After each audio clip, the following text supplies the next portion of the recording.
Welcome to Interstellar Cosmic Conversations, where we share experiences from our hearts to empower others.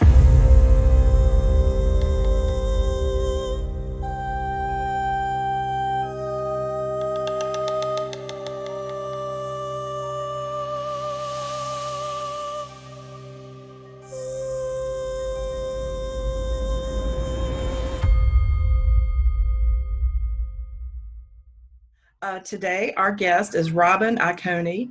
After years of study, years of challenge and life experiences, and connection to her spirit, Robyn became a certified life coach. She helps her clients to embrace and understand what it is to be an empath, discover what type of empath they are, and to guide them to empower their gifts to find their path and purpose. Welcome, Robyn. Thank you, Patricia. Oh, you're welcome. It's so lovely to have you back. Yes, it's good to be back. Yeah. Well, I heard that you talked to George recently on his membership website, and it got me really excited about this interview because some things came up that I had not heard before, and I feel like this will be very enlightening to a lot of people that listen. And I know that you're going to share with us the different types of empaths, and I'm really excited for you to share with people about the Iacuone empath. So when that comes up, I think people are going to really enjoy hearing that perspective and what it's like to be that person and to feel that way, because it's not something that I've ever heard shared. Yes. And I don't think it's something that very many people have heard. So with that, I'll let you start sharing where you would like to share, and we'll go from there. Okay, so do we start with the types of empaths? Yeah, that'd be great. Okay, I've got a, sorry, I'm just trying to set this one up. So I'll share my screen. How do I start the slideshow? Just ask me some questions while I get this set up. Okay. I was talking to you about this before. Sorry, I'm tongue-tied, y'all. I'll get it right in a minute. Something that really has piqued my curiosity is the concept of like highly sensitive people and empaths. And I know we can get into like narcissists and sociopaths and different types of personalities, but particularly I'm interested in the highly sensitive person and the empath and the confusion there. Okay, yep. So a highly sensitive person can feel the emotions of other people. The difference with being an empath is that we also process those emotions for people. Whereas a highly sensitive doesn't process the energy, they just sense the energy. So it's like a next step up in skills that an empath can also process. They take on the energy much more than a highly sensitive person does. And so, yeah. And so when I'm highly sensitive, can you share like examples of situations? So a highly sensitive person is highly sensitive. An empath is a highly sensitive person with the added gift of processing the emotion. So all empaths are highly sensitive, but not all highly sensitive people are empaths. And so the empath is not processing only for themselves, but they're processing for others as well. Absolutely. So that's the difference. Yes. Can a highly sensitive person process their own? Of course, everyone can process their own emotions. Okay. But a lot of people don't want to deal with their emotions, so they suppress them or ignore them or just not deal with them. Yeah. It's hard. Yeah. Well, it is hard. I was just sharing with Robyn before we started recording that 2017 really revealed a lot of things about myself to me. Because I am an empathic person, and it's really hard for me to say no to people. I think one of the things that I can see about myself is that because I feel so deeply. I don't want to hurt other people, but then I end up hurting myself, or I hurt them by not being able to just, like, at times when I need to say no, say no. Yes. Yeah. Oh, it's really important. It's like it's natural for empaths to put everyone else before themselves. Yeah. That's what we do. But we're useless to other people if we don't look after ourselves. So sorry, it's very hot here. It's really important that we spend time to fill up our own cup, because we can't help everyone if our cup's empty. Yeah. That's so important. And if we get too much like that, we can actually get sick. Yeah. If you don't, I had this conversation with my sister on Saturday, and I said, I want you to ring me back in a week and tell me what me time you've written in your diary. That's how hard it can be for us to actually take the me time, is to write it in your diary. Okay, so every Tuesday night, I'm not going to do anything for anyone except myself. Mm-hmm. And if that's a nice bath with some oils, going for a swim at the beach, or just being alone in nature will recharge us. Sitting at home's not going to, because everyone's too close. But going out and putting your feet on the ground, sitting in a garden is really nurturing for us, and it's just so important. Yeah. Because no one else does it for us, so we've got to do it for ourselves. Yeah, I agree with that. I find that to be the hardest thing to do, because in your spirit, you feel so deeply for the people around you that it's almost like even yourself, you can become a little narcissistic, because you try to do so much for other people rather than allowing them to do their own inner work. Yeah, absolutely. But there's like a level of, if we help them a little bit, Mm-hmm. it can turn them on to help themselves. Right.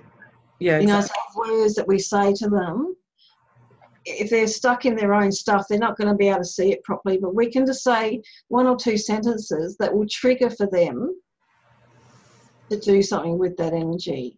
Oh, okay. That's something I want to talk to you about later, because I had a really important question about that. But I want to let you go ahead and put up your slide about the different type of empaths, if you would like to do that. Yep, let's work through that. Yeah.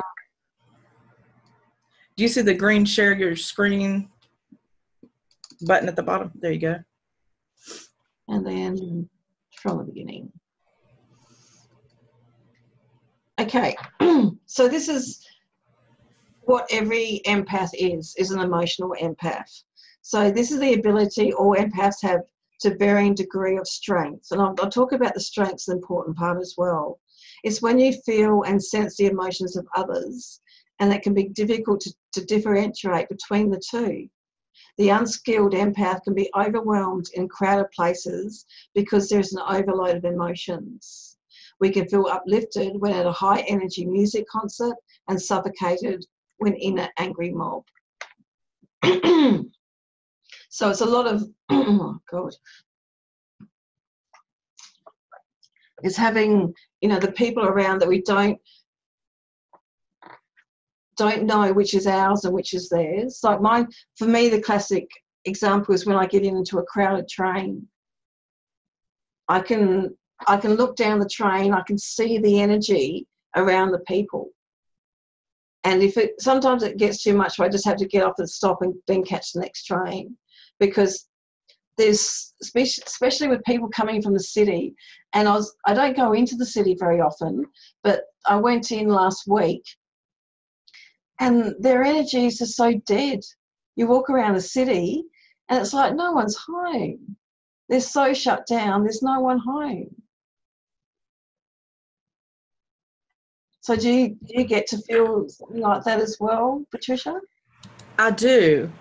And it's, I require a lot of alone time, and not many people around me appreciate that. Yes, absolutely. But I do, when I'm in a crowd, I can pick up on the energy of everyone around me. And that even gets into like I can feel, this is the hard part for me, coming from the trauma that I did as a kid. I can be around a person that was a sexual predator, and I can be around a child that was molested, and I can feel both energies. Mm. And I have the ability to do that. And in ways, like it's been where I could help people in those situations. And so that's been beneficial. But at the same time, when those emotions come in, it's really painful to experience. Yeah. Yeah. And there are tools that you can do to shift that. Okay. So that's what I teach when I work with clients. Mm-hmm. And it's also very personal with the tools. What works with one person may not work with another. Right. The simplest one, when you're in those situations and you're feeling overwhelmed, it's just in your mind's eye, just picture that you're holding one of those hand mirrors to your face with the mirror facing outwards. So you can feel, visualize the energy coming to you and hitting the mirror and being reflected back. Oh, wow, okay. Okay, so just in your third eye, just see that mirror just in front of your face and the energy coming towards you, it's being reflected back. So that's just a little thing, and if you practice it, it can become automatic. Just like learning how to drive a car. When you first start, you're a bit, you're making all the mistakes, but then it becomes automatic. Yeah. So just in your mind's eye, just see that mirror in front of your face reflecting back out to people. Yeah, no, that makes a lot of sense. Yeah. So I've done mirroring work where I'm looking at myself, but I've never actually done it like that. So that's really interesting. Yeah, it works really well. Yeah. And of course, that was for facing my own, my own shadow self, that I was doing that type of work.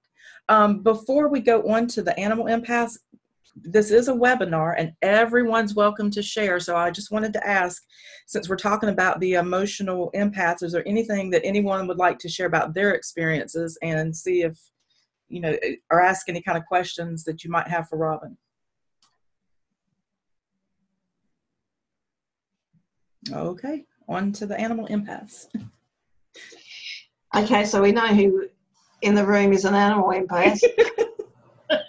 I've been waiting to say that to you. I think it's both of us, isn't it? Absolutely, yeah.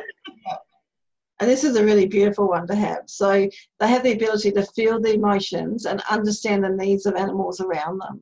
So, an animal just comes past you, you know exactly what it needs. Mm-hmm. And so these animals feel very safe with you and therefore attracted to you. So you may feel stressed or suffocated and or trapped when visiting zoos and pet shops and anywhere where animals are kept in captivity. So like animal empaths can't watch any cruelty to animals at all. It just destroys my spirit when I see cruelty to animals. And I can look at my cat and I know exactly what she wants. Look at the dog, know exactly what they want. And if I go and visit people and they have animals, they'll be with me. The cat will be sitting on my lap and they'll go, oh, they don't usually go near strangers. But the animals are so sensitive, they can understand, they can sense that we understand them. Yeah, and I guess for you, well, for me, I'll say for me, I know you talk about your cats too a lot, but for me, it became clear to me through cats, and it's real funny because I never really wanted to have pets. And the only reason I didn't want to have pets is because I feared the attachment. I don't like losing something. I don't like that feeling of something dying and the suffering and all that. So it was something that I would try to stay away from because I just didn't want to feel emotionally connected. Mm-hmm. And I knew that the connection to animals was really deep, but I didn't know how deep until the cats really started. It's almost like they were wanting me to know who I was through them and my relationship with them. And so I would moved into the neighborhood that I'm in, never really, been a big cat person. And all of a sudden, a lot of stray cats just start coming around me. And it was driving me crazy because I couldn't stand to see them hungry. So it started out me feeding them and, and just taking care of them the best way that I could. And to now, I mean, I pretty much have put up a fence in my backyard, crazy cat lady, so that I can create a safe space for them. I've got dog houses with straw, and I've put tents up for when it's cold. I have literally gone insane because I feel what they're going through so much. And they just don't have anywhere. They don't have a safe place to, like, they're always trying to stay alive. They're always in survival mode. And so that really started to affect me. And some that were really sickly, I just started rescuing them and bringing them into my home. And so I've opened my home up to them. So I have them inside and I have them outside, and we communicate with each other. And I know what they want. They know what I want. It's really interesting to see the dynamics in our relationship. I've got cats that will come even now to the corners of my fence just to visit with me. They'll come up, running up to me and meowing and just want me to rub them. And then they'll leave, but they just want that affection and that love. And so, yeah, I can't, I don't eat meat anymore, but it's not because I watched animal videos or anything like that, because I couldn't do that. And it's not a judgment thing against anyone else. It was just something that I couldn't do. It wasn't even, I just can't do it for me. But I couldn't sit, like a lot of people that stop eating meat, they'll just bombard you with videos trying to prove their point. And there's no way I could ever sit through that. Yeah. But I feel that really deep connection, especially with, I don't know why, in particular, the feminine cats. But the girl cats have a very deep connection to. And I mean, some of them will sit and just literally gaze at me all day. And it's like they're guarding me sometimes. Oh, and they do. I mean, there's the places in Tibet that the cats actually guard the palaces and such. So they're very capable. But I really understand the fear of losing them, because my beautiful cat Angel passed away 2 years ago, and he was with me for 19 years. And it was 2 years ago, and I can still, if I think about it too much, I can just break down because I miss him so much. We had the most amazing connection, so I can relate to that. But when Angel passed, I felt unnatural to not have a cat. So I went and got Sunny, and I felt really guilty too to get another cat. I thought I was being, disloyal to Angel. So I can understand, that feeling. But, you're doing your purpose, Patricia. Yeah. Absolutely. Looking after these beautiful little souls. Well, it is. I mean, it's a reciprocal relationship, Yeah. It's not just one-sided. But you just said something that when you were saying about feeling guilty. So even like for me, there's a part of me that's wanted to move out of North Carolina for quite some time. And I haven't done so because of things, related to what my husband does for a living and being here. But then I'm faced with this now. I said, well, even if we get in a situation to where we can go, what about all my cats? Like, that would be traumatic. And so I feel like that, this is something that's very real for people, and it's okay. And they need to know that it's okay, because people will tend to make it seem like you care about humanity more. I mean, animals more than you care about humanity, but it's not that. No, it's a gift. It's a gift that you are sharing with these animals, and it's such a beautiful thing. It's grounding. It's connecting us to Mother Earth as well. The creatures on her. Yeah. Does anyone want to share anything at this point? I want to give everyone an opportunity because I have you here, like I said, in a webinar form so that you can ask questions and you can share, and just anything that's on your heart, feel free. That's what we're here for. Do you hear me? We can. Yeah. Oh, I absolutely relate with the cat thing. I actually miss totally the first time in my life I don't have a cat for the same reason. I know I'm just temporarily here in this place in Mexico right now, and some places following, I don't know yet where. But also, I mean, cats are also totally empathic. So they feel you. I mean, Absolutely. I have very, very best friends. I mean, since I remember in childhood, I was a very lonely child. But the cat was like my really best buddy. I mean, she would see me in whatever dimensions I was. She would like, and the cats always have been like a very empathic, coming when you feel sad or things like that, or when you feel good, or they're super connected. I mean, so they're super empathic and see actually the worlds in which we are dreaming in some specific moment or whatever. Yeah, what about cats? And yeah, also animals in general. I mean, what really causes me a lot of pain, and I always need to learn to.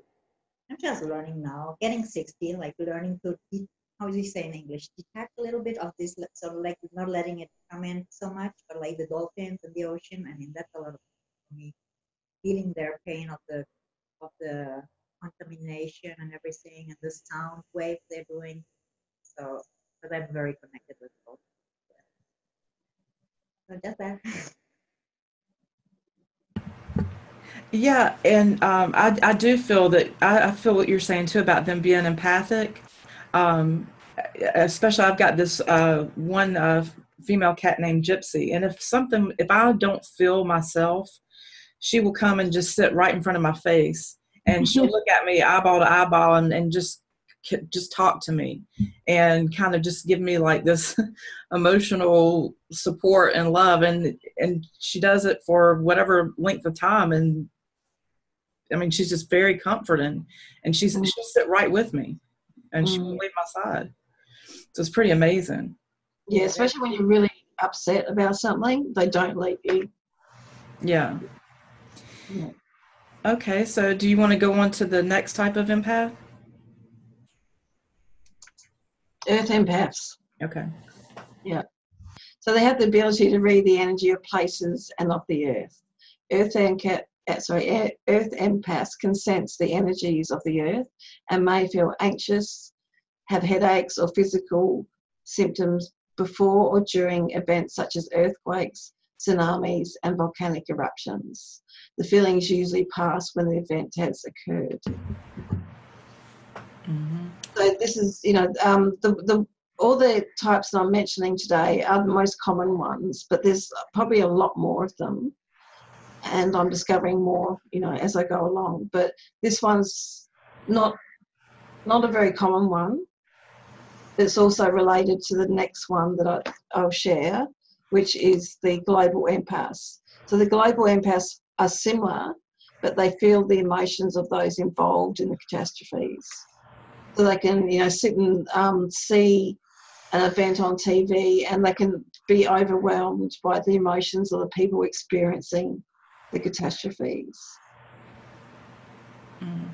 So let me ask you a question, because, and I think, anyone listening to this may say, well, sheesh, I feel like I have a couple of these happening in my life.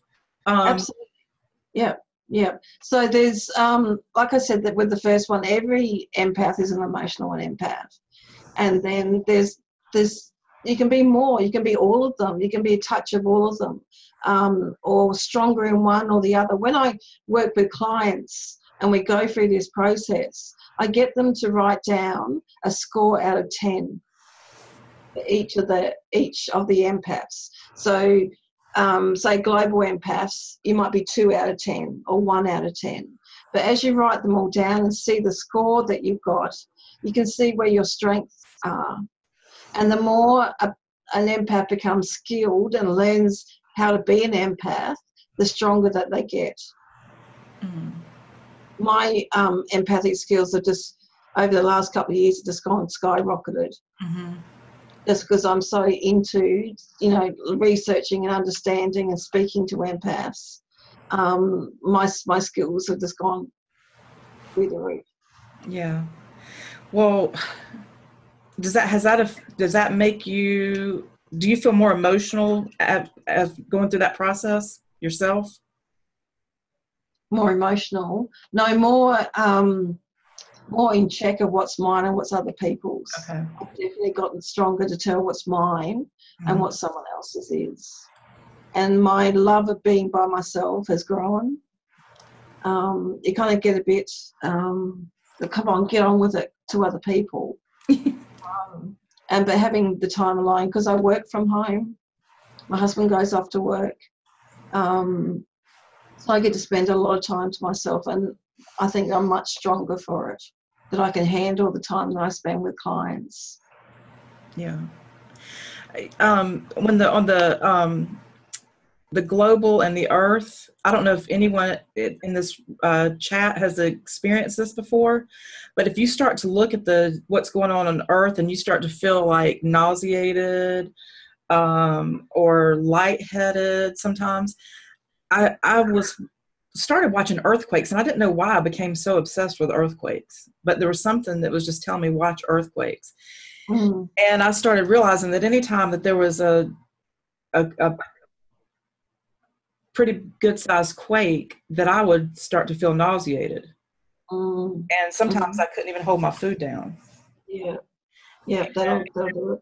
Yeah, and so then I started being able to say, okay, it's around the times of earthquakes, and I got it. And I realized that, you know, that was like my spirit making me aware of what was going on, because I was starting to feel, I had several things going on with my body as I was going through my healing process. So I was never sure, okay, is this like some kind of healing I'm going through, or is this something that I need to heal? So it was like everything just started revealing itself to me in a way that I would know how to identify what was going on with my body. It was like she was really telling me, look, this is what it is.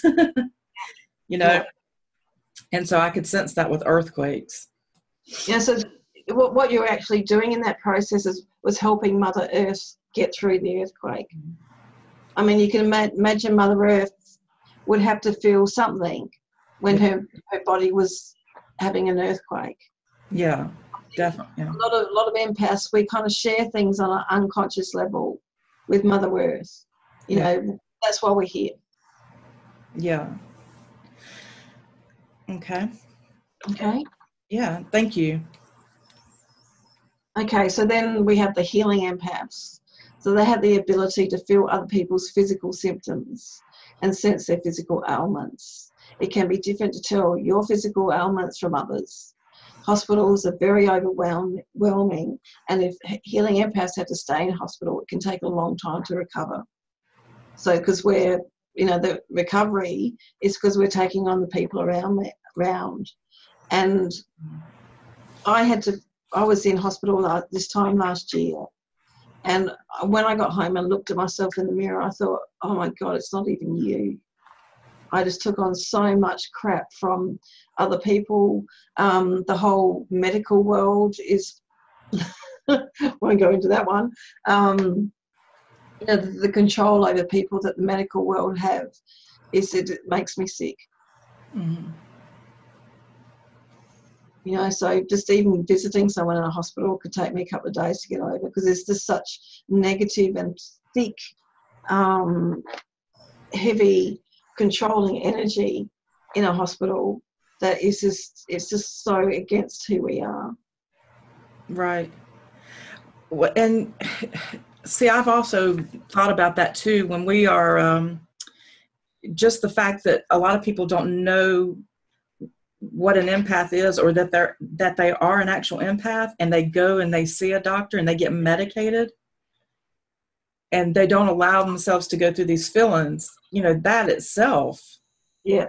I mean, how does that, when you're an empath and you can't recognize that, but you're getting treated in the medical system, that has to have a pretty devastating effect to you.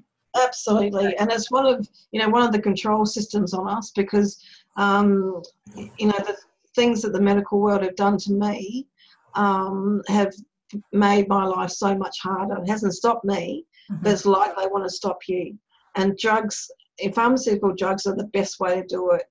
You know, what they're doing with the kids, they have what they call ADHD, and the drugs that they give them that shut them down. And they don't need drugs. They need to be understood. Right. You know, they need challenges. These kids need to be challenged and looked out outside the box of the normal children. You know, they're just because they're so different. The medical world has no idea what we are, absolutely no idea. And we just get medicated because they can't explain. But the damage is unbelievable. Yeah. Yeah. Yeah, I mean, I've seen children that have been diagnosed with ADHD, and I've seen what, you know, when they've been to the doctor and they start putting them on medication.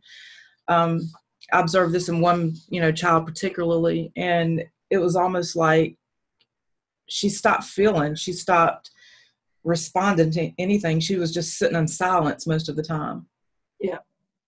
And yeah. So turn into a zombie. Yeah, I felt really really sad about it, because I could see that she wasn't even able to be herself at all. Yep. Yeah. So that's really, you know, so for the challenge for the parents out there is find a better way. Don't shut your child down. Work out why they're different. You know, not everyone's the same. Yeah. Okay. This is a new one. Okay, so the retro empaths. That's the name I came up with because retro means backwards. So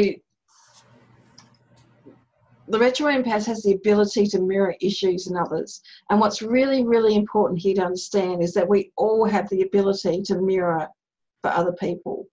But with a retro empath, it's like getting hit by a Mack truck.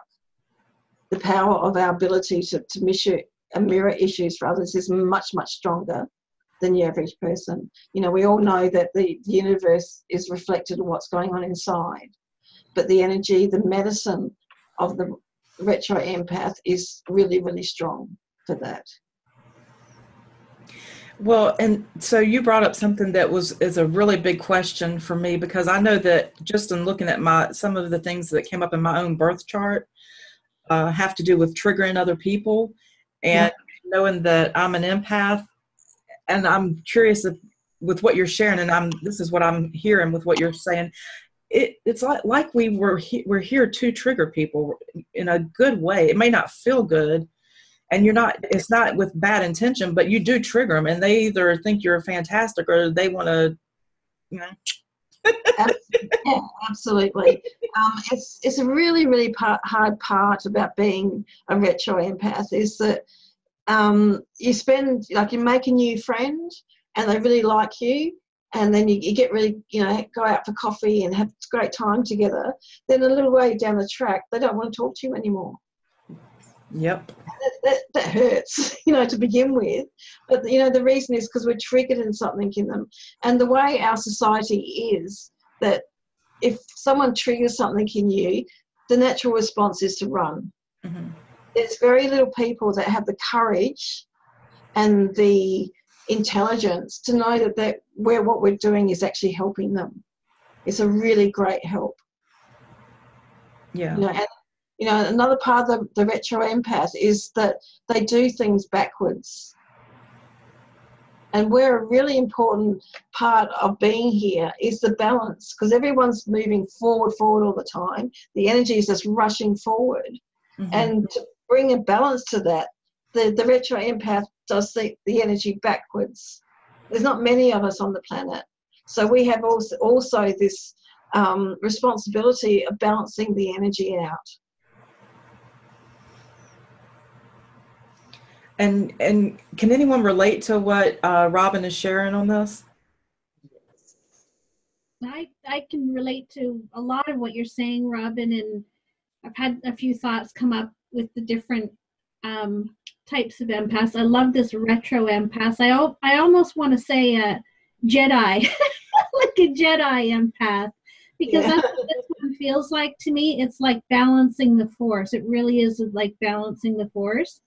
And the Hakoya energy is something that I can really relate to as well, because, and I was just having this conversation about half an hour ago with someone else, where I feel like not all the time, not every day. I'm pretty like balanced most of the time when I'm walking around, and I don't, I'm like you, I'm home a lot. I don't go out a lot, and when I do, I'm mindful of my interactions and so on. But I do know, and I've acknowledged about myself, that I can be, especially at certain times of the month or certain days, I can be like a walking, I am a walking transformer for people, but on certain days, it's almost like I trigger people, or I'll write something, let's say, that triggers a bunch of different people. And it's not a bad thing. I think it is a good thing. And I think it's part of this process of balancing the force. So it's like not really giving people a wake-up call or whatever, but more like, I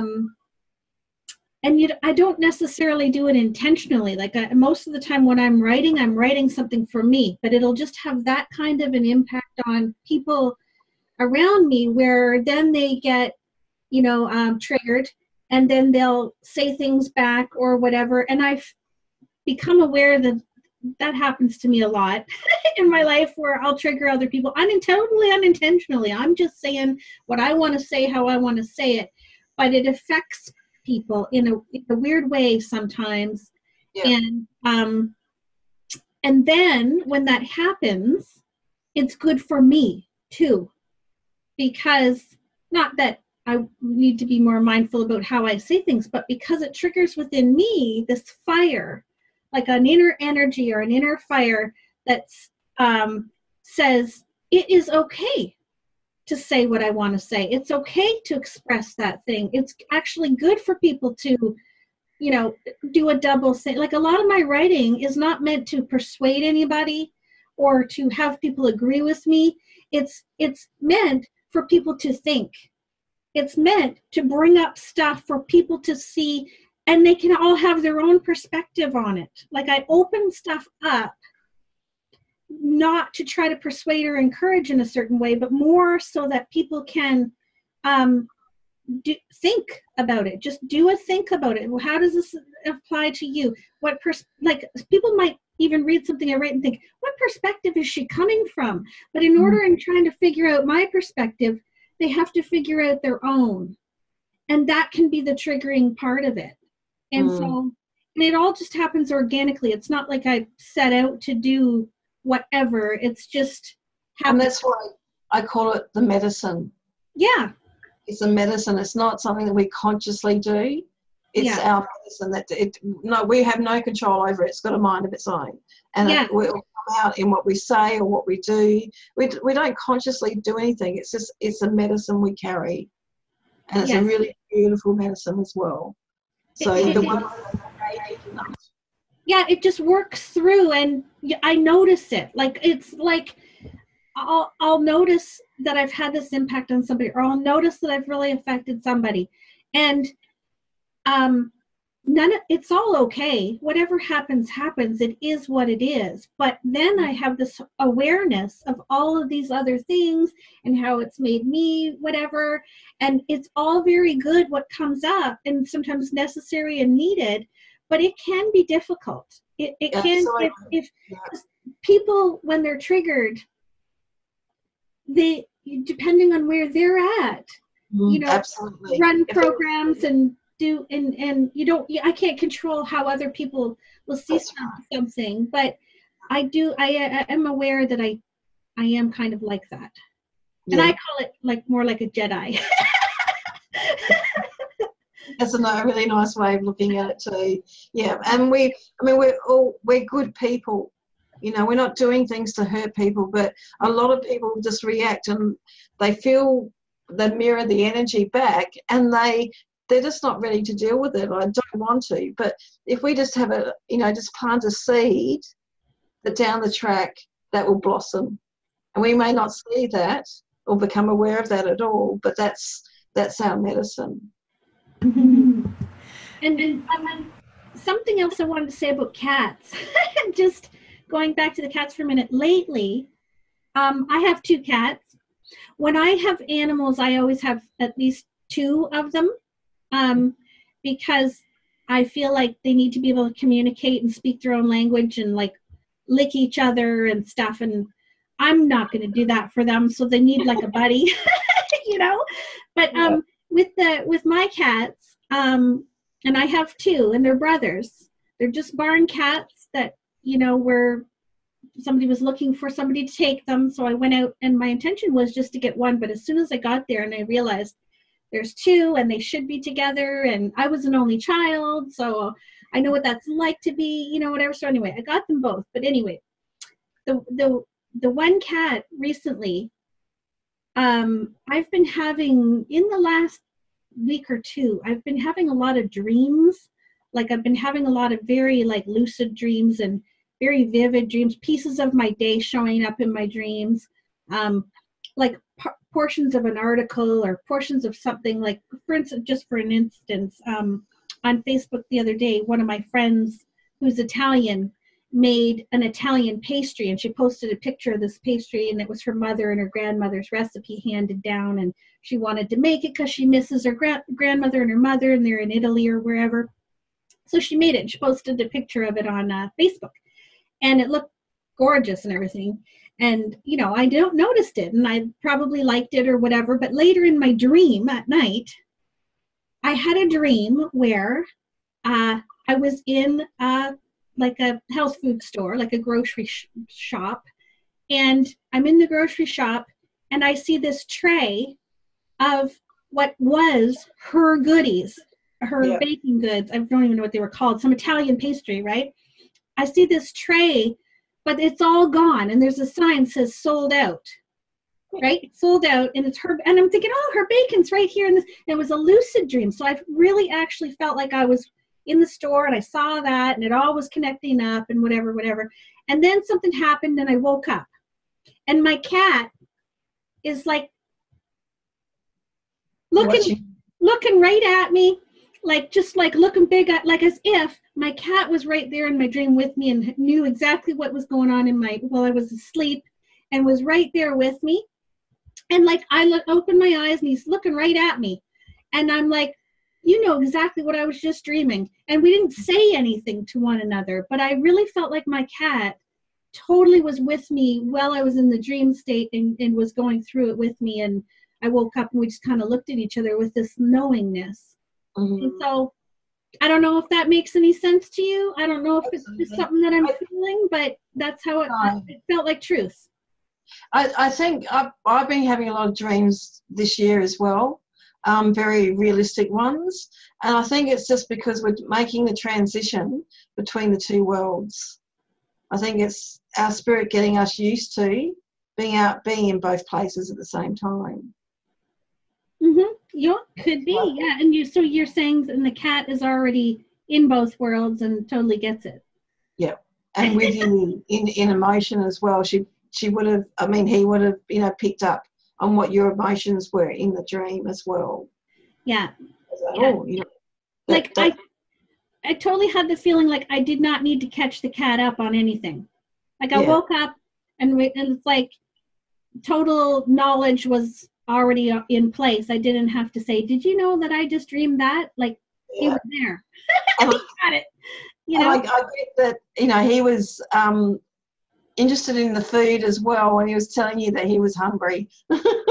very much. Turn on his appetite from your dream. Yeah. Good. Thank you. This is interesting. I'm sorry it's late.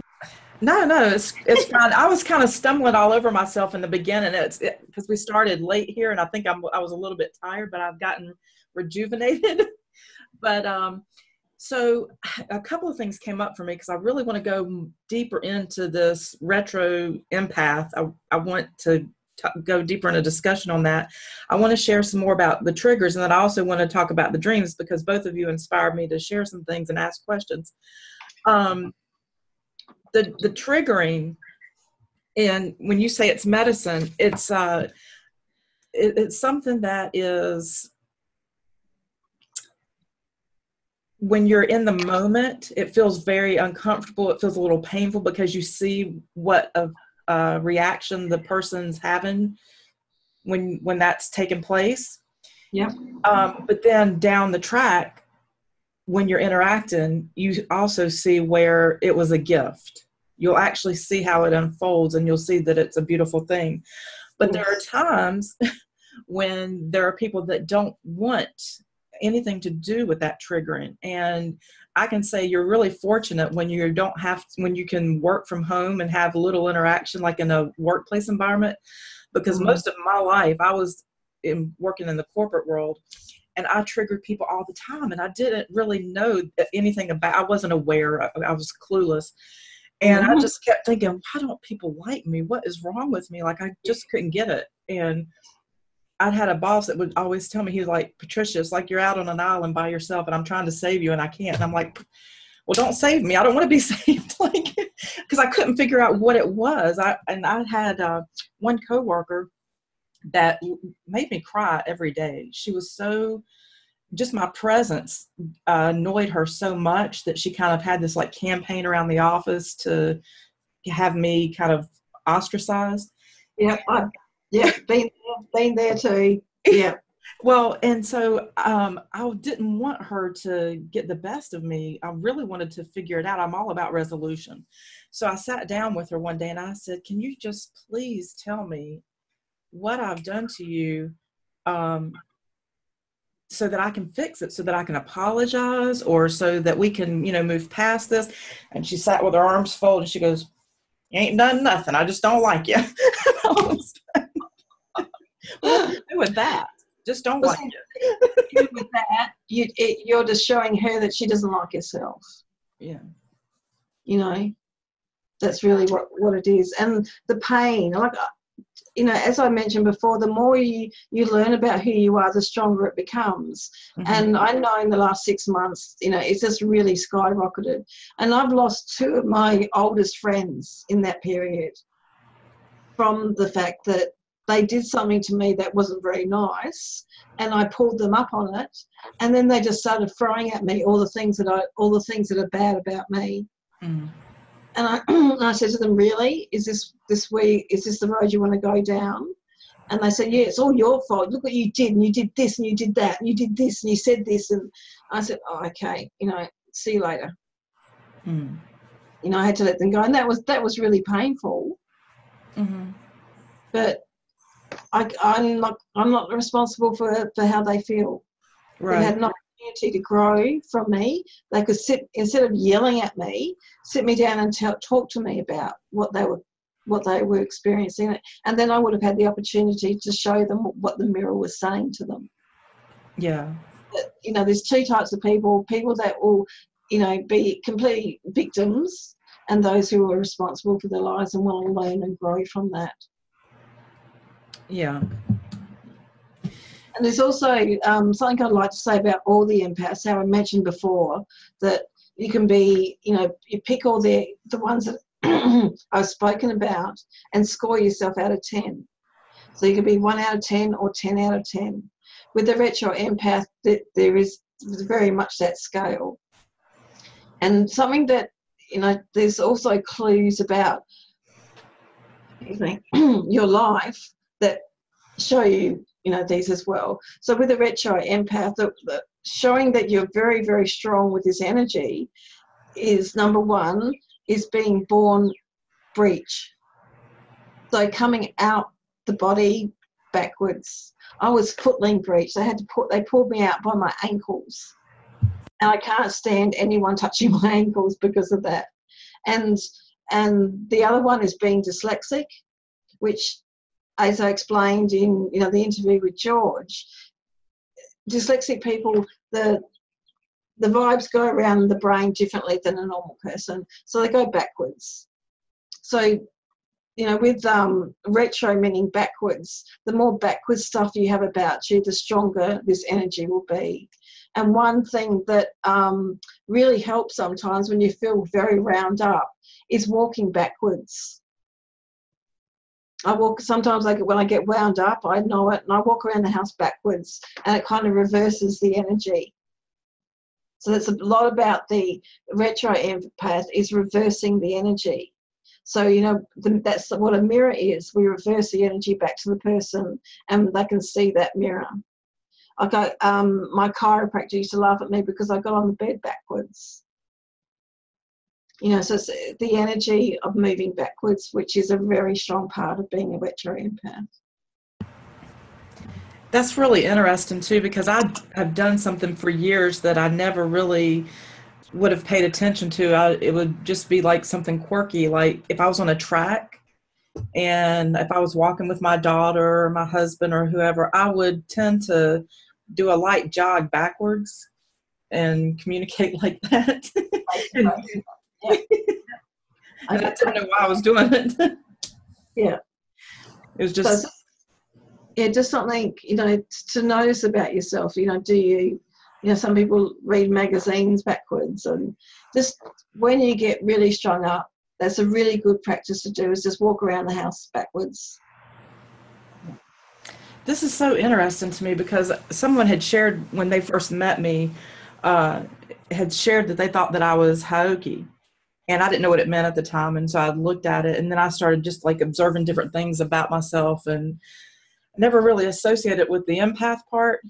But I've noticed like everything in my life's been like that. If I was in school and you wanted to teach me a mathematical equation, I would always try to do it from the back to the, I'd go work it backwards, work the problem backwards.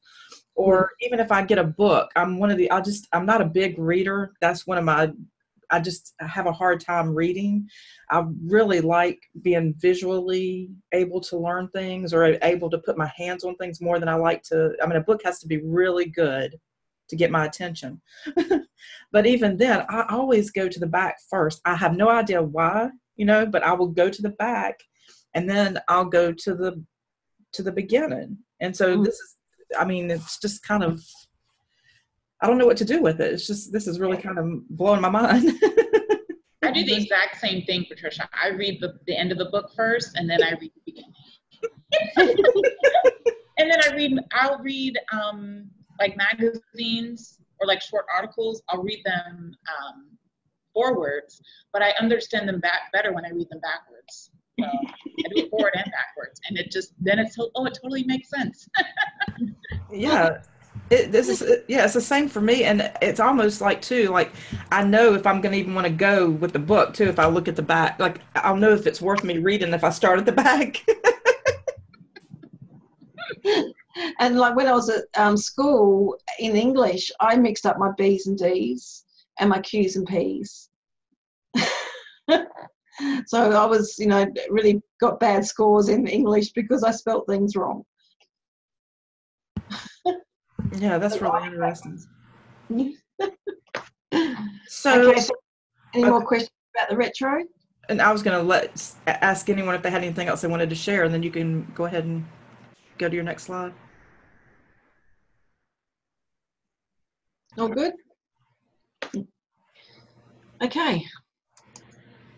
So this is one of my favourite parts of being an empath, is being a knowing empath. So we have the ability of knowing what needs to be done in certain situations. Through living many, many lifetimes, we have souls, there's so much life experience, it's easy to understand what is needed to be done. These empaths can calmly take control of chaotic situations. You know, so that's the main thing. We've had so many lifetimes that the experience comes with our soul, and so we know how to do things. Giving an example is, my husband is not an empath, and when we get something from IKEA and he's got to build it, you know, he never looks at the instructions, and so he tries to build it, and I'm standing there. I don't want to say anything because I don't want to hurt his ego or, you know, his self-esteem, but before too long I was like, give it to me. And I just do it without looking at the instructions, because there's just such a deep knowing, and if we're connected to that part of us, we know how to do things without really thinking about it. So how's that one feel? Yeah, I feel that. Anybody else? I think Kristen, yeah. I can get there from a different sort of perspective, in that I may not always know how to do things technically, or how to put things together. In fact, I'm probably not very good at those things. But when it comes to a chaotic situation, or when it comes to just intuitively understanding what someone needs in a situation, or even what a group may need, or whether or not I can express something in a way and know that someone there needs it, even though it may be hard for me to express it. I can understand that. So let me just give you an example. Always in my marriage, I've been married 18 years, I'm always the person that's the calm one in any type of chaos. And just, I feel like if I had a magic wand and I could just doop and make everybody stand still, I would know exactly what to do and just go about doing it. You know, but it's hard to control other people, what they're doing. But it always ends up that in certain chaotic situations, like we've had a couple of fires over the years. One was with a fondue thing, and I wasn't at the table at the time, but two grown men are trying to put this fondue fire out and making a disaster of it. And I can just very quickly go and grab a wet rag, come over and plop it right on top, you know, and it's done like that. But they're panicking and freaking out. So in certain situations like that, and we had another house fire one time with one of those torch lamps caught on fire, and my husband was beating it on the floor, like hitting it and everything like that, and I was going everywhere. yeah, and making it worse. You know, I've always been the one that's just sort of been able to just say, okay, settle down, this is not a big deal. You know, so I understand it from that type of thing, but also in terms of when people's emotions, when people's energy is really out of balance, like out of whack, like when people are freaking out, or when people are in crisis. I'm really good in situations like that. In fact, I used to be a sexual assault crisis line counselor. So whenever somebody would call in for, you know, reporting their sexual assault, or having a flashback, having, you know, a replay of the events and having trouble coping with that and stuff, I was really good at that role. I really felt helpful to people, and able to know what to say, or know what to do, or know how to de-escalate the situation. And it's what you're saying, knowing what to do. Yeah. You just know what to do in certain situations. So that's, you know, a knowing empath. Yeah, and not every situation is the same. Just because somebody presents the same thing, it was more about knowing their energy, what they would respond to best. Yeah. You know, so like you can go by a handbook and be taught how to do a certain thing, but I, like you said, throw out the instructions. You know, like there's some guidelines there, but it's more about, I would much more easily be able to just connect to that energy and know what to do. And it's the intuition, you know, the intuition as well. So the more knowing empath you have, the stronger your intuition is as well. Yeah. Yeah. Excellent. Yeah, thank you, Christine. Yep. Yeah, and you know, I was thinking for myself in situations, I can relate to what Christine was saying about not on a technical level. Like I'm really great at looking at something, and I kind of like I may not know how to put something together physically, not be able to do it, but mentally I actually know how to put it together. But sometimes doing it physically is I can't do it. I don't know why that is, but I'm really good at showing someone else exactly what to do. But in situations where it's chaotic, or where you know, someone's in harm, maybe I've been able to know exactly what to do. And I didn't know that I was, if I was connecting that to being an empath, or if it was that I was just aware because of knowing my journey that I would already know these things. If that makes sense to you. It's the many lifetimes.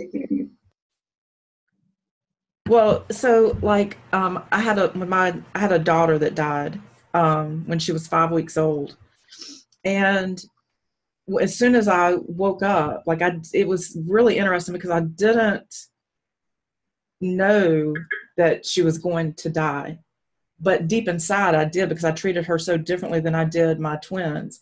I had this attachment to her that everybody thought was really abnormal, because they had seen me be so carefree with my twins, but I would hold her and I always had this feeling like I wasn't getting enough time with her. Like it was just every minute was so precious. And the morning that she died, when that happened, I literally got up out of my bed and started crying and knew that she had passed. And I feel like I was waking right as she was passing. And I didn't go into, the emotion was there. I was going through this grief, but at the same time, I dialed 911 and started trying to do CPR. And I was very calm and rational about what to do in the situation, while inside also being just, filled with all this emotion from what was taking place. And so you realize how connected you are when you look back. Now I can really feel how connected I was to her during that time, and that I was really going through that with her. Yeah. It's the intuition, the knowing, the connection to higher self that sees our big picture. Yeah. It's being in tune with that. Where so many people, like I said, when I walking around the city here in Melbourne, and there was no one home. Mm-hmm. We're so home in ourselves that we don't miss a beat. We don't miss anything. Yeah. There's, lots of people out there that aren't like us. Yeah. And something, I didn't bring it up when Christine was talking about the dreams. I also wanted to share, my dreams have been very connected to my daily life now as well. And so much so, my husband was traveling at one point, and he was having issues with his mouth. And in my dream world, he was coming home early because he needed to be comforted. And I didn't really know what was going on, but without making it a long story, basically, he was letting me know that he was in pain. And when I talked to him the next morning, he had let me know that he had been up all night. His mouth was hurting. And it was just really interesting I had this full-on communication with him throughout the night, and where I would be like, oh, it's a dream. Oh, no, he's here. Because it was like he was home. And it was so confusing because this happened like 4 times in and out, to where it was like he was present with me in the room, but then I would realize it was a dream.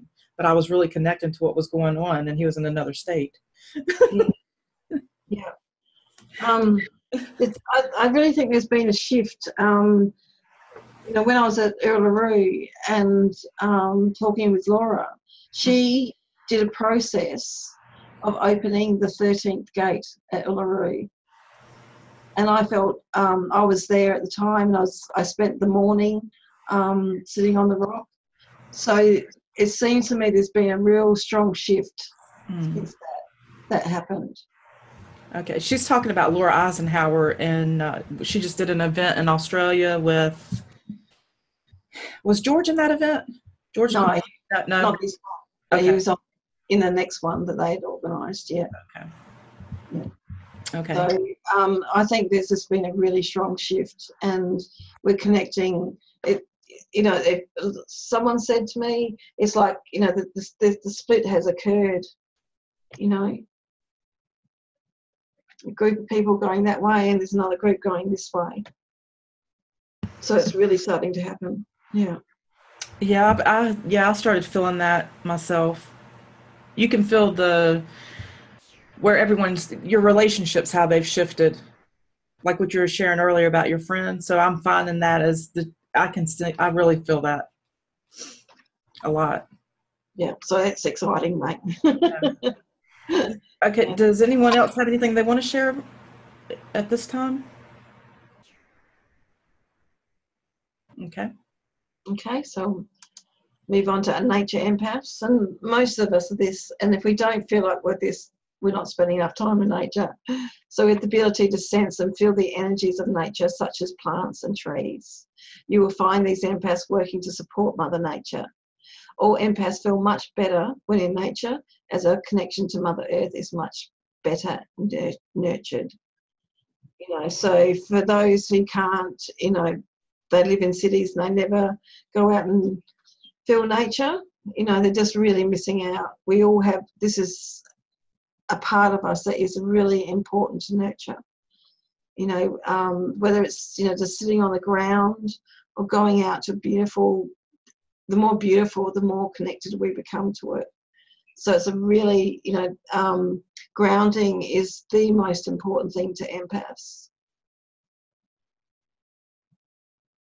So it's my favourite. Yeah. Yeah.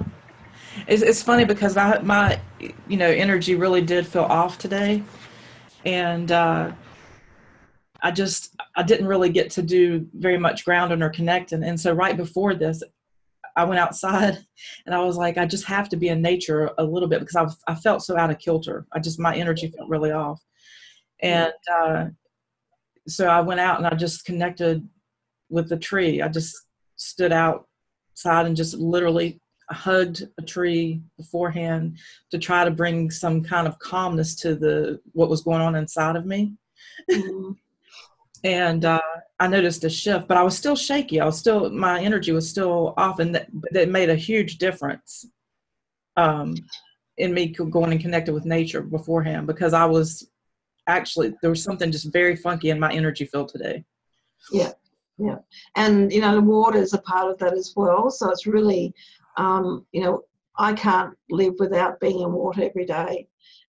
We recently got a swim spa and I'm in there about 3 times a day. It's more important than food to me to go out and get in the water. I just feel, yeah, I feel very strongly connected to me when I'm in water. So, yeah, me too. Does anyone else feel like that? Absolutely. Absolutely. I'm drying out in the place where I'm living right now. I'm really needing actually a really pure nature place very, very soon to manifest, and where there is water, flowing water, or yeah, definitely. And I can't have one day without taking a shower. I just feel I'm not me. Yeah, it's definitely very cleansing for us. Yeah. And grounding. Yeah. And if I can't get near water, of course I'm a Pisces too, and I'm 4 hours away from the closest beach, but if I can't be in water, then I at least have to, on a daily basis, and I don't know why for me particularly, but it has to be cold water. I just need ice cold water, and I will literally just take my head, my face, and just submerge it in the water and let it run down my chest area and everything. And I'm not talking about in the shower. I'm saying I just need that feeling throughout the day. So I'll do that, and there's something about it just makes me feel alive. Yeah, it connects us. Absolutely. Yeah. Fantastic. Okay, this is one that is a fairly rare one as well. So the precognitive empaths have the ability to feel when something important is about to happen and can sense future events. It usually comes with a sense of doom and anxiety. Oops, that's the next one. Sorry, didn't mean to put that. So it's not something that I have. It's not one of my strong ones, that previous one. But does anyone else experience this one? I don't. Did you want to share, Micah? Well, I was just shaking my head. No, I'm not. I wanted, at first I thought I knew someone who had that kind of empathic ability, but no. I mean, there are a couple of times when I sense something like right before it happened, like someone would say something and I would like, something bad is happening before I actually heard it. But it wasn't so much like a sense of doom and gloom. It was just like right the instance before it happened. And then I like knew, I could see it, but before someone actually said what it was, so to speak. Yeah. I'm glad this one. I was going to say, that's kind of like, to me, I kind of also kind of relate that to what I was just sharing about my daughter in that sense. Like, you know, like it was right in the moment. Like I've known things would happen like right in the moment. Like I've been on an airplane and I knew in that moment, I cannot take off in this airplane. If I take off from this airplane, it's going to crash. And people around me are laughing, thinking I'm silly. And I'm like, I've got to get off the plane. And I've been flying back and forth, and it wasn't anything new to me. But they're like, "Oh, you're just having a little bit of flight fright." There's that Iacuone flight. And I'm like, "No, this plane is going to crash." And I'm getting my stuff and getting off the plane, and then the pilot comes on and says, "Sorry, ladies and gentlemen, we're going to have to ask you to onboard the plane. We're having engine issues," and they're sending people to hotels or other flights or whatever. And I have them in those moments. Like I don't have something that's like off in the distance and, you know, far future, but in the moment, I know it. Yeah. Yeah. So that's, I mean,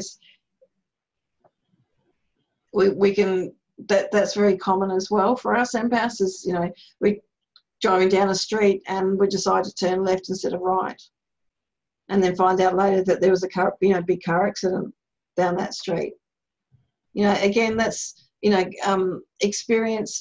life experiences and intuition and being connected to our higher self more than most people. And our higher self sees the bigger picture. Yeah. So the more that we grab it and believe in it, the stronger that it will get. Christine? I would agree. I would agree with that. I know that in movies or TV shows or whatever, you see people that have this precog sort of ability that's really tuned in energy, that's really more like clairvoyancy and that sort of thing. But I think we all sort of have within our intuition and within our gut feelings, we have, I mean, a little bit of this precog. I wouldn't call it that heavy, dense energy, like, oh, something big is going to happen that I'm picking up on. But like I can be driving down the street and all of a sudden have a feeling in the gut area, sort of like a thing come out. It says, go the other way or don't take that route. You know, I get that a lot. And I just attribute that more to my intuition and just my gut feeling and whatnot. But I can tend to, because I can pick up on things in conversations with people or even in because I'm very clairaudient. And so if I'm talking to my dad, let's say about my sister, and he's telling me other, I can pick up a whole other thing that's going on that he might not even be aware of, even though he's the one telling me the story, you know. And so I could see maybe from that piece and another piece and another piece somewhere else, I can have a high level of predictability or common sense. Christine, I just want, real quick, you've got a little bit of interference coming in. I just wanted to let you know before there's a little bit of like a buzzing sound. Yeah, I don't know what that would be. Sorry. Can you hear me okay? Can you hear me? Yeah, but every time you speak, there's an accompaniment to it. Yeah. Oh, okay. I'll give it up then. Yeah, maybe we can come back to you, and it might have disappeared by then. Yeah. Try again. Well, I was gonna say, can you hear me now? I've got everyone muted so that you can talk. Yeah. Okay. Do I sound all right now? No, it's definitely on your end. Okay. Okay. We can wait for you and give you time to fix yourself. We'll just come back. Yeah. Okay. All right.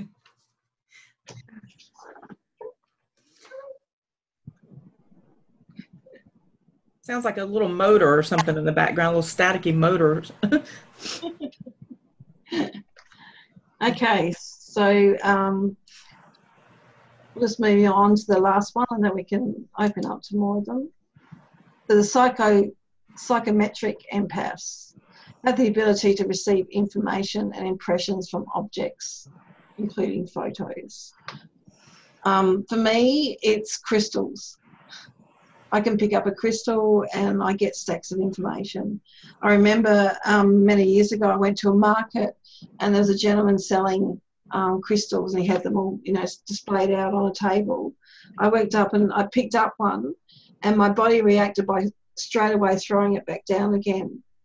And I looked up at him and looked into his eyes, and I just got the information that he was programming the crystals for not the right reasons. He used a lot of he programmed them with a lot of dark energy. So he was playing with people by using it through crystals. So that was pretty sad. So it's something like that. Yeah. How's that one feel for you, Patricia? I would not always. I would have to say on that probably I'm lower. I'd be at a lower level, because I do have that occasionally, but not so much. Yeah. Yeah, but it can be interesting. Antique stores can be interesting for people that have this ability. Okay. Anyone else? It's not one of my really strengths, but it happens every once in a while with rocks. I mean, like in nature, big or little, how do you say, mountains, like big stones, or sometimes if I put my head in there, I put on lean on it, I can get images sometimes, like from past events. Cool. But it's not very often. But it's more, especially with rocks. Yeah. I remember when I was like in my early 20s, there was this shaman visiting from Mexico. I was still living in Germany. And he was picking up stones in the river. We were walking on the River Rhine. And I kind of, inside of me, I felt like, I am not sure. I'm feeling these stones are carrying something like from the war or something not good. Some dark energy kind of. And yeah, we sit down. I have this gift. I can sing in many languages, ancient languages, and also like language of creation. So we sit down on the river and I sing a song. And I just like with the intention of whatever message comes out to him. So, or whatever comes out like a message for him. So I actually was talking in his language, singing in his language, and I was saying there is something in the stones, which is not good to carry with you. So these things sometimes happen with stones or big rocks. Beautiful. Yeah. The most strongest in my case, I think, is the earth empath since very, very young. I felt so much pain. My very, very first recording ever was actually like the song of the Mother Earth falling out. Because when I was very young, feeling all the pain, seeing the full of dying fish, and it was always, all this whatever. It breaks my heart when I see those things. I can't. Yeah. Excellent. Okay. So is there anything else that you wanted to cover, or is it okay for me to go ahead and ask a couple of questions? I just think, there's more than that. Like I said, they're just the common types, and there's a lot more, and I'm discovering more. Mm-hmm. There's one I'm looking into at the moment is a client told me about was the warrior empath. So looking at that one as well. And, writing down the scores out of 10 really helps you to visually see where your gifts are and to help you move forward in your purpose for being here. I mean, to me, Patricia, you're just living your purpose, absolutely, with the work that you're doing with the cats. It's just so beautiful. And, you know, and it helps you to focus on, okay, so I'm this type of empath. Maybe I can do this or learn more about this, or it just gives you some more clues about who you are. And the more that we become aware of who we are, because we're so different to your average person, the stronger our gifts are and the more we are fulfilling our purpose. Well, thank you for sharing that. I really appreciate that. Yeah. And I'm really fortunate because my husband happens to love cats too. I'd be in a pickle, wouldn't I, if he didn't? Absolutely. Most people would probably kick me out.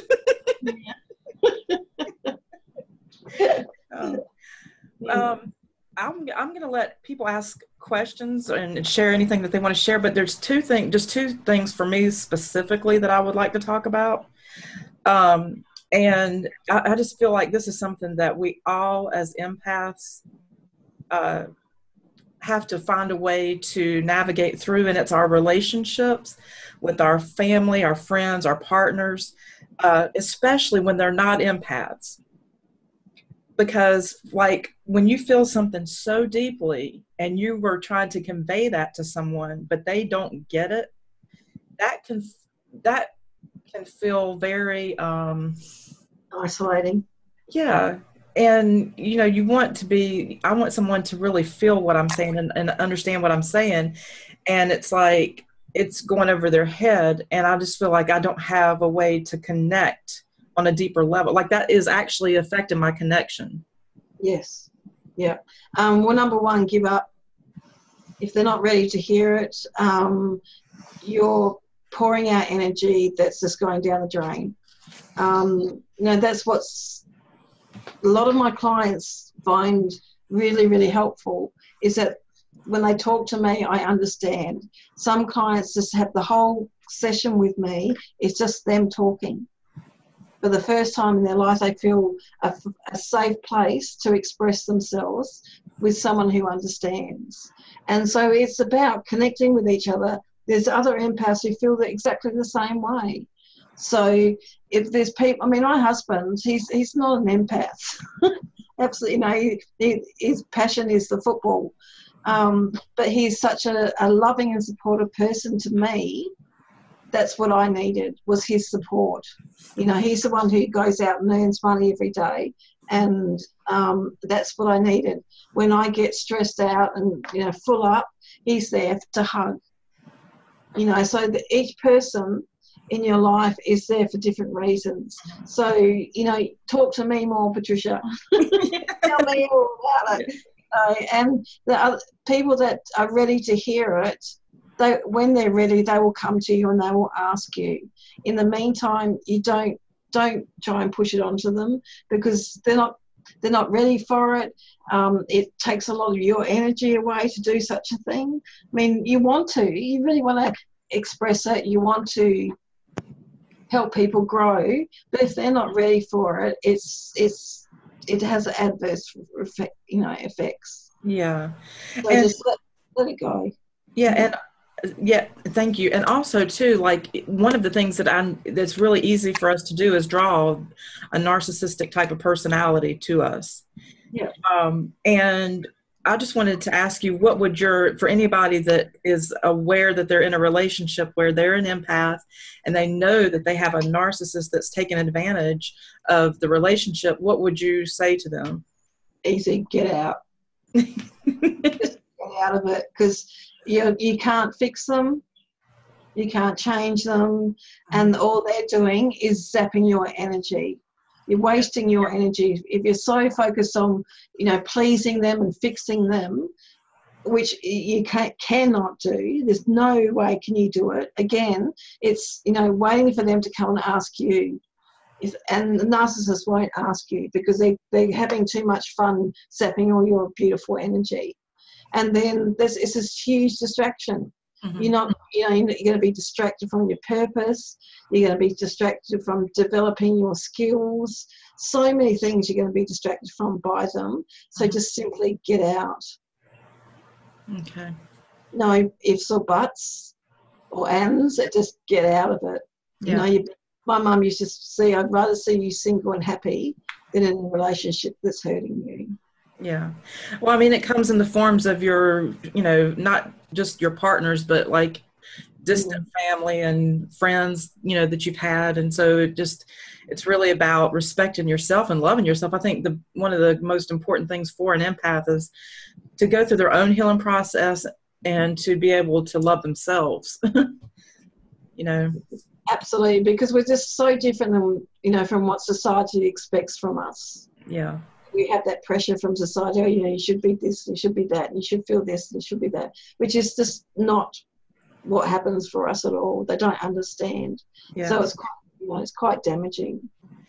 Yeah, and you actually brought up another good point too, because one of the things, and I bet when I share this, you'll say the same thing, because it's just part of who you are every day, and you're getting all these messages and information coming at you most all of the time. And one of the hardest things for me is I know how someone feels about me, even if they're being nice to me or trying to be nice to me. Or if they're lying to me. It's just, these are just knowings. And you can't just call everybody out, because everybody's wearing a mask. Not everybody. Most people are wearing masks every day. And you can't go around just going, I see you. I see you. You can't really do that, or you'll be in constant conflict. But I mean, that's really hard to navigate around. It's hard when someone's looking at you, telling you something that is not true, and biting your tongue. Or if someone really is kind of being passive aggressive because they really don't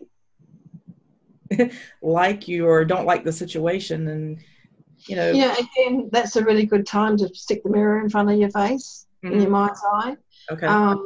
And sometimes I've actually said to people, I don't do this very often, but when I get fed up with the bullshit, I just look them straight in the eye and said, "You're lying. Stop lying to me." And I just I don't give them a chance to respond. I just walk away. It's like, I know you're lying to me. I'm not taking it. So I just walk away. I've been brave and done that a couple of times. And it's such a really important thing for us to remember as well, is that this is just a very small drop in the ocean of a time that is the whole of our lifetimes. So how important is it? Right. Ask yourself, how important is it in this moment that I really get affected by what someone else is thinking about me or feeling about me? I can rise above this and I can just walk away. I mean, when you have a connection with other empaths, you can talk about this, and that's a safe place for that. And, just think, I'm an amazing being that's chosen to come here at this time. Being humble about it, but saying it's just only a drop in the ocean. I'm not going to be here forever. That's one thing I seem to say a lot, especially recently, is that we're not here forever. Today is not forever. Way down the track, we'll just look back at this and just see there's a flicker of the experience of our soul. So don't make it too important. I agree. And I shared at the beginning of our discussion that I'd recently listened to Robyn and George Cavasla sharing on his membership website. And something came up about, if it doesn't make you happy, if you're not in joy, then what are you doing? And even Christine and I talked about this in a recent webinar that we did. And it's just really becoming so clear that even as an empath, like when you're carrying all these things, we've got to start making choices in our life where we have some joy, because you're picking up on so much that is negative. You've got to find things that you do, like you're saying, connect with the water, connect with nature. We've got to find things that we do that bring us joy, keep us connected, and allow us to take care of ourselves. Yeah, absolutely. Because if we don't, number one is taking care of ourselves. Yeah. Can you hear me now? Am I coming through? We can hear you, but there's still the buzzing around you. I don't know what that would be. It could be that my thing is just hot. So let me just say that I'll make it really quick.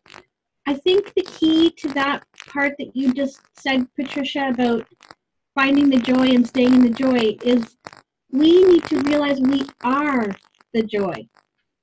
We are the joy.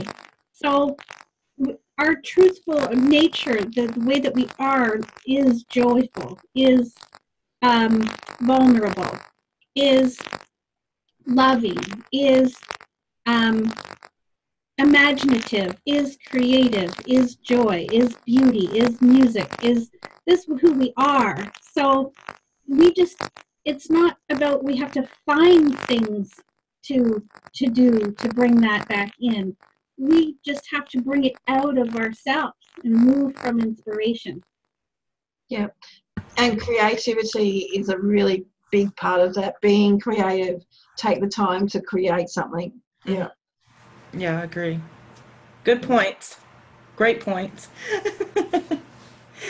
Okay. Does anyone have anything they would like to share before we say good night and good day? Good day.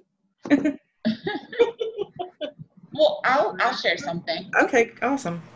All right, cool. So I'm really glad that we had this conversation, in particular about empaths, because for me, well, I guess when I realized what an empath was and how it related to me, I heard, I guess you might call it, I don't know, from the spiritual community or some, however you want to call it, that being empath had a negative connotation.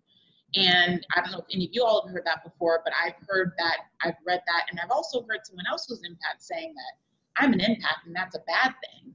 And I always thought, well, and I didn't, address her like directly because I wasn't really in the conversation. So I didn't want to butt in like, well, it's not a bad thing. It's just, we're different. And so there's things that, we have to do differently to interact in the world. So I think it's good to have conversations like this and have more awareness. So, for people who may be uncomfortable with being an empath or think that is a bad thing, because I think, unfortunately, at least in my experiences, people don't see it as something good. I just think presenting a perspective like this is really empowering for people. Because even someone like myself, I didn't know about like the different types of empaths. I've just been used to taking on a lot of people's crap and then not knowing like what to do with it. And it happened in different countries and different places. And I'm like, why am I like physically, literally like blowing up and I'm not sure like what's going on. I'm really uncomfortable. But when I really knew more about being an empath and how to discernment's a huge thing. What's mine, what isn't mine. Most of the stuff actually isn't mine, and being able to process in the most empowering way, I realized, I really like this. I think it's a great aspect.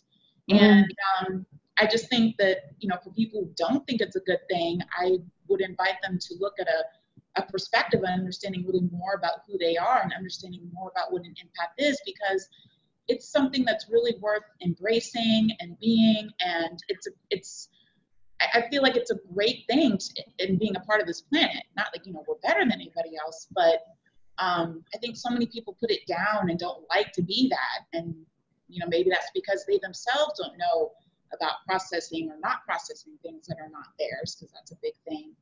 But I wanted to say that because, this conversation and Robyn's work reaffirmed, like, this is why I enjoy being an empath. It's nice other people who can talk about this and the things that we can do to empower ourselves and to utilize this great gift as a contribution on the planet. Yeah. Understand. It's people don't understand, and so they call it a curse. Yes. So when I work with people, the first part of it is about education. So about the different types, how to look after yourself. This history of empaths and why we're empaths. It's all about the education, and then it goes on to doing inner work. But a lot of people don't understand, and the reason why we're here. Just as simple as that. Why are we like this? It's a very, important answer. So, a lot of people feel cursed. Yeah. It's only because they don't understand.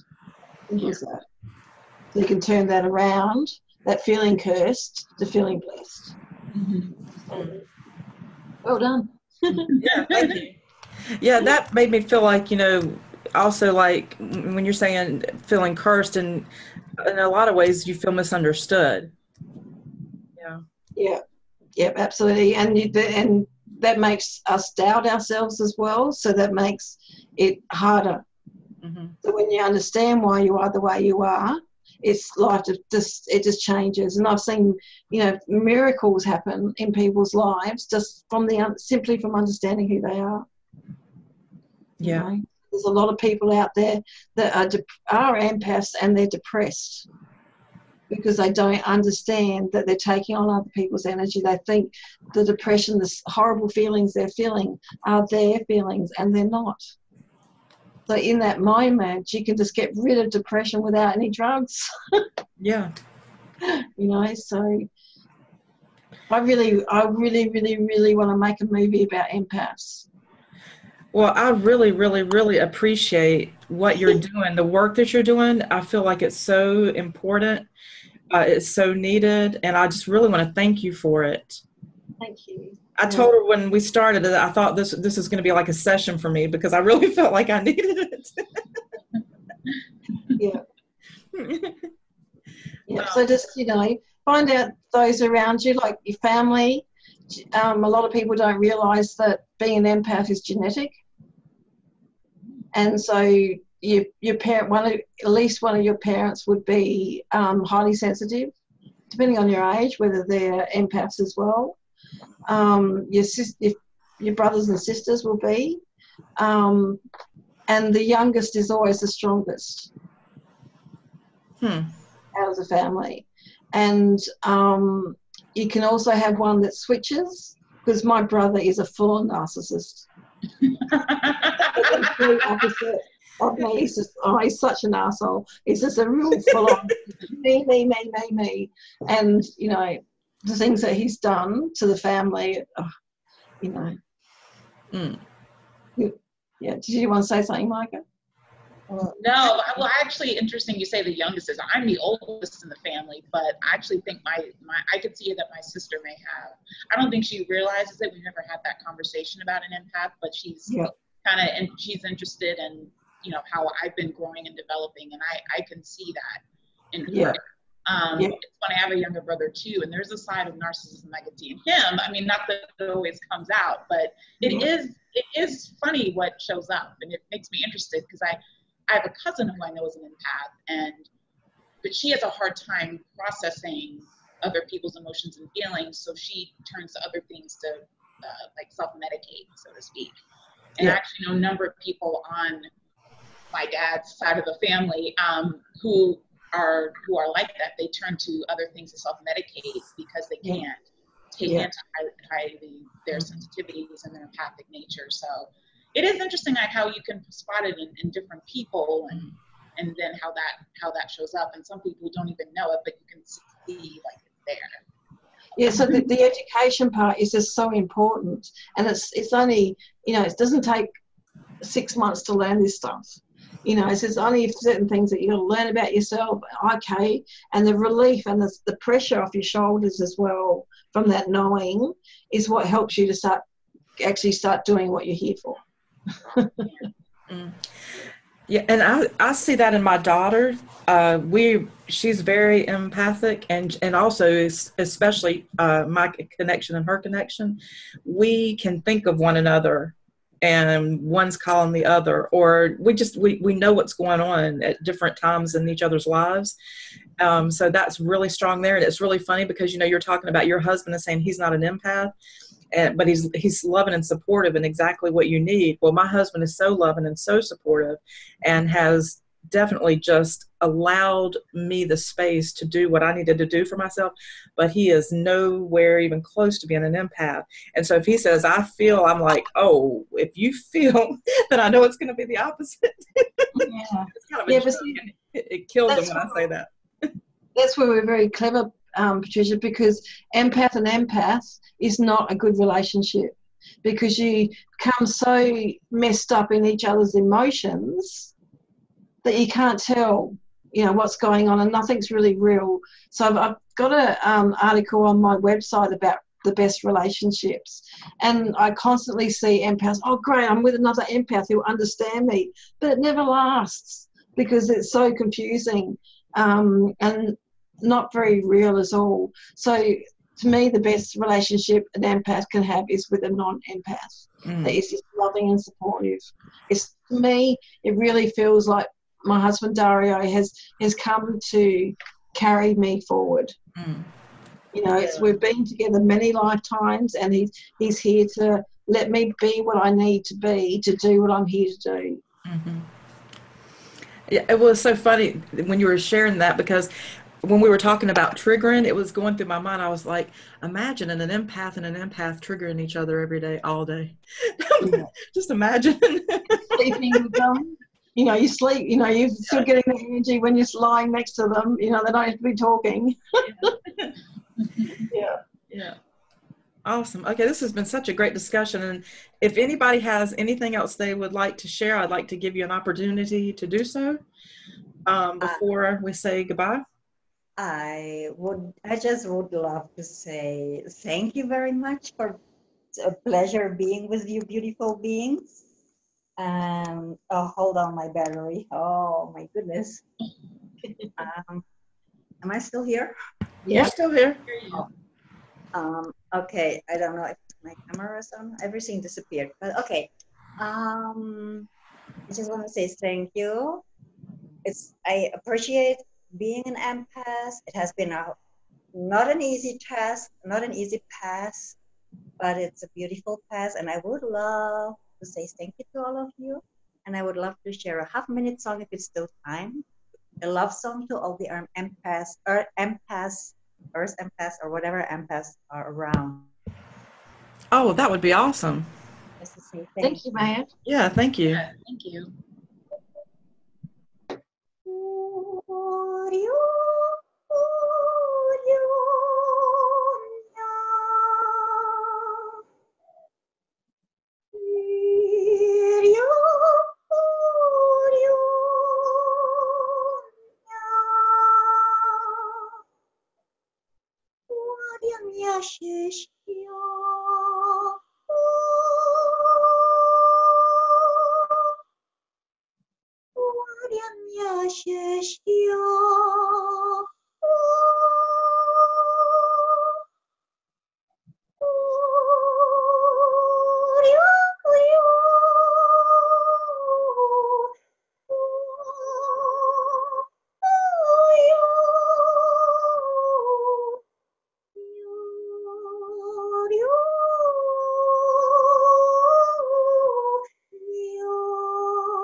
Beautiful. Thank you. Thank you. Thank you. Yeah, that was really beautiful. Really nice feminine energy as well. Yeah. Thank you so much. Thank you. Thank you. Okay, and Robyn, will you just share your website also, so that if anyone wants to come and look at the articles that you were talking about and see the work that you offer, if you'd like to share that, that'd be awesome. Yep, so it's just easy to remember, empathcoach.com. Okay. And my page on website, on the Facebook is empaths are awesome. Okay. And I will share all that when I put it up on YouTube and my website, so that it'll be there for you to go back and look at. Yeah. But I just want to thank everyone so much for being here. Thank you, Robyn, again. I really appreciate what you're doing. And I feel like I've just had a great session. Excellent. I'm really glad that the energy is beautiful. Yucca one was very interesting. That was a good confirmation. I love that one. I never thought about it, but I did think about it, but that you actually have categorized it as like, yeah, that was interesting. Nice. Wonderful. Yay. Thank you. Bye. Oh, we're saying bye. Yeah, bye. Okay. Bye.